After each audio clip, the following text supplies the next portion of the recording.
ඉතින් යාළුවනේ අද මම කතා කරන්න ඇවිල්ලා තියෙන්නේ අපි කවුරුත් දන්න ටැබ් නෙබියුලාව.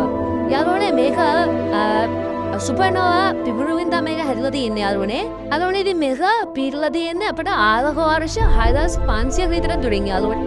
යාළුවනේ තව දෙයක් තමයි මේක තප්පරයකට කිලෝමීටර 1054ක විතර වේගයෙන් පැද්දෙනවා. යාළුවනේ ඔයගොල්ලෝ දන්නවා ඇති සුපර්නෝවාවක් වෙන්න නම් දරුවා එක ප්‍රපංචාත් දැල්ල විනාශ වෙනවනේ.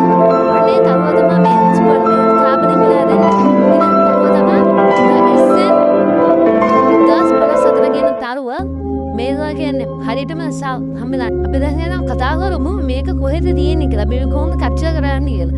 යාළුවනේ මේක කැප්චර් කරන්න නම් ඔරයන් නිහාරක හොයන් ඉන්න ඕන. එහෙම නැත්නම් අපි දඩයන්කාරයා තරුවට හොයාගෙන ඒට උඩින් දෙන තවත් රටාවක් තියෙන රටාව මම මතක නැහැ.